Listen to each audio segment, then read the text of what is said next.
Hi guys, this is going to be your flipped lesson on the 1980s. We're going to be starting off actually backwards in time, and we're going to be looking at the 1960s and 70s. In the 60s and 70s, we had a lot more of a liberal country in the sense that we had Democratic presidents who were focused on social equality, civil rights. The counterculture is going to completely transform American society. But as time goes on, a lot of Americans are going to grow to resent the high taxes and federal regulations that develop from things like the Great Depression, the New Deal and the Great Society programs. And by the late 70s, a new group of conservatives are going to organize and unify behind the idea that the government had gotten too powerful and that American society had somehow lost its way. And so we're going to see a rise of conservatism in the 1980s. Three areas are going to become new hotbeds of conservatism: the Sun Belt, the suburbs, and the religious right. So we're going to start off with the Sun Belt. This is, as you can see from the picture here, kind of the south and western part of the United States. A lot of people started moving here during World War II because this is where the majority of our defense factories were located, and so there were a lot of jobs available here. Americans that lived in the Sun Belt grew to be they were opposed to high taxes and federal regulations that were threatening to interfere with their region's growth. For example, those in the West were resentful of federal environmental regulations that limited ranching or were controlling water use. And by 1980, there were so many people that lived here in the Sun Belt that it actually surpassed the Northeast, giving conservative regions of the country more electoral votes than they ever had before. The next section that we have is suburban conservatism. The combination of low-cost homes and urban crime during the 60s and 70s caused a lot of people to leave the cities and move out to the suburbs. However, in the 70s, with stagflation and the inflation of the 70s, it caused the buying power of the average middle-class family to shrink while taxes remained high. Americans began to rebel against these high taxes, and here in California, we staged the first successful tax revolt against this, which was Proposition 13, and it was a referendum on the state ballot. It was actually created by taxpayers to put on the ballot. And once we were successful, this basically had a domino effect across the rest of the country. The last group that is going to become a hotbed of conservatism is going to be the religious right.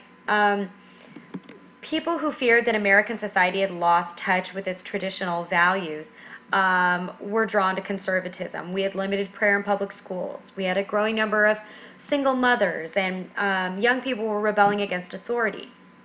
And so they wanted to get more stability and return to what they remembered as a better time. The group that is going to be most well known for this are evangelical Protestant Christians. This is going to be very similar to the fundamentalist movement of the 1920s in that they are going to have a literal interpretation of the Bible, but what makes them a little bit different is that they focused on conversion. This is where we get the term born-again Christians. And they also believed in activism. They believed that as a Christian, it was your job to go out and spread the word of God. And two men did this better than anybody: Billy Graham and Oral Roberts. These ministers ended up with national followings, and the reason they were able to do that was through televangelism. These were evangelical ministers who reached a nationwide audience through television. So you literally were going to church on your TV. In the election of 1980, the conservatives are going to be voting for Ronald Reagan. Now, a lot of people already knew him because of his acting career in the past, as well as the fact that he had served as California's governor. Reagan promised to cut taxes, increase defense spending, and promote traditional Christian values. He also asked the people, are you better off than you were 4 years ago? And looking at how things were under Carter, it was obvious that Americans felt that they were not better off. And Republicans are going to gain control of not only the presidency, but also both houses of Congress. As his big domestic issue, and the way that he's going to try and stimulate the economy, Reagan is going to try deregulation. he signs an executive order that eliminates price controls on oil and gasoline.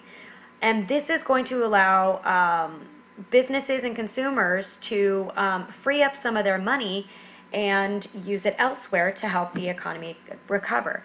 This is going to lead to price wars between companies, which is going to be better for the consumer.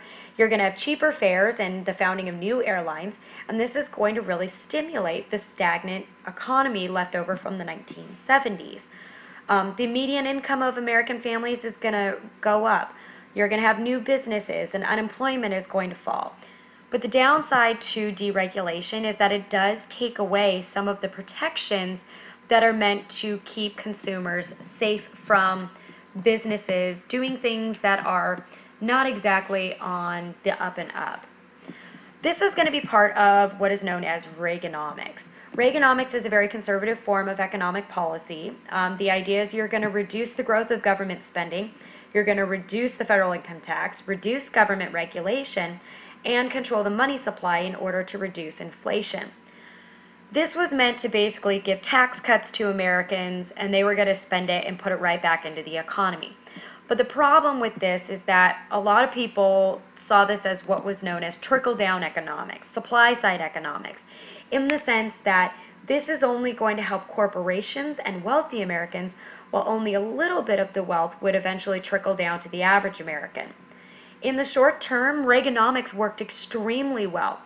And it did stimulate the economy. But because he cut so many taxes, the government had to go back to deficit spending.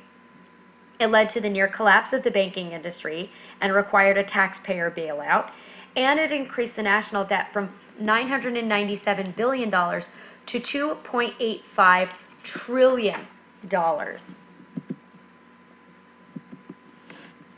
One of the main technological endeavors of Reagan's administration is going to be looking towards the stars.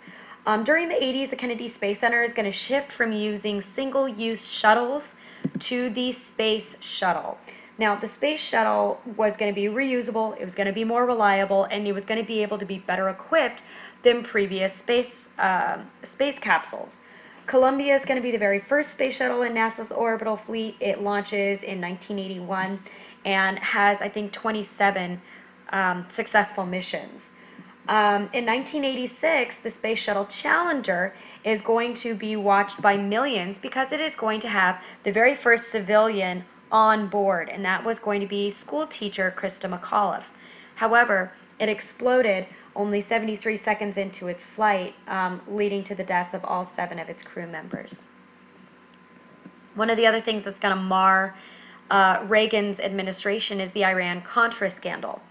Reagan had created a doctrine in which the U.S. would support guerrilla groups around the world that were fighting to overthrow communist or pro-Soviet governments. During the Reagan administration, senior officials had secretly facilitated the sale of arms to Iran, hoping that these arms sales would secure the release of American hostages.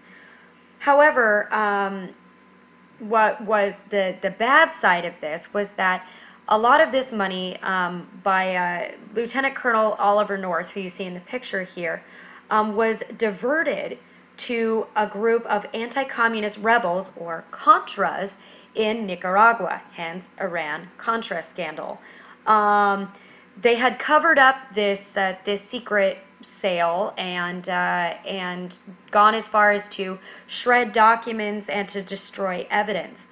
It was unclear exactly how much of this Reagan had known about, and so although it marred his administration, it definitely did not stop him from being reelected. Going kind of back to the idea of defense and also going to space, the issue of nuclear warfare was still a problem because we are still in the middle of the Cold War. And so to compete with the Soviet Union, Ronald Reagan begins the most expensive military buildup in peacetime history. The new Soviet leader, Mikhail Gorbachev, and Reagan are going to sign the Intermediate Range Nuclear Forces Treaty, the INF, that banned a lot of long-range missiles.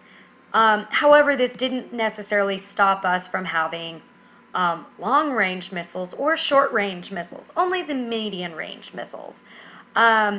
Reagan overall was not a fan of the idea of mutually assured destruction because it would possibly hurt so many innocents. So he wanted to protect Americans from any possible attacks through his Strategic Defense Initiative, SDI. The idea of this was that it was going to have satellites and lasers that would be able to intercept missiles before they reached the United States. We didn't have this kind of technology at the time, and so a lot of people kind of made fun of him, looking at this as his version of Star Wars, that he was playing sci-fi and it wasn't something that was actually available. We do have this kind of technology today, but in the 1980s this was not available yet. The Soviet Union is going to start to fall apart during the late 1980s. First of all, you're going to have a series of revolts in the satellite nations during the 60s and 70s. Their alliance with China is going to fall apart in 1989. And their new leader, Mikhail Gorbachev, is going to introduce a lot of progressive reforms that are going to start to tear apart central planning within the Soviet Union. The first of these ideas is glasnost. This means openness. It allowed more of a free flow of ideas and information. It gave newspapers more freedom. Citizens were able to petition their government with their grievances, and so there was more of a back and forth between the government and its people. The second idea is an economic idea called perestroika. This is an economic restructuring in which there was a small element of capitalism where farmers and factory workers had more freedom to choose how to organize their businesses. People were allowed to open small private businesses for profit. This was meant to stimulate the Soviet economy, which had totally stagnated. But the problem was that by giving people these small elements of democracy and capitalism, they began to, they wanted more of this. So shortly thereafterwards, Ronald Reagan is going to go to the Brandenburg Gate at the Berlin Wall for the 750th anniversary of the city of Berlin. And he's going to challenge Mikhail Gorbachev to tear down the wall as a symbol of increasing freedom in the Eastern Bloc. The Berlin Wall would actually be opened just 4 months later in December of 1989, and citizens would actually take it upon themselves to begin tearing down the wall themselves. And we'll finish up by talking about the 1990s in our next flip lesson.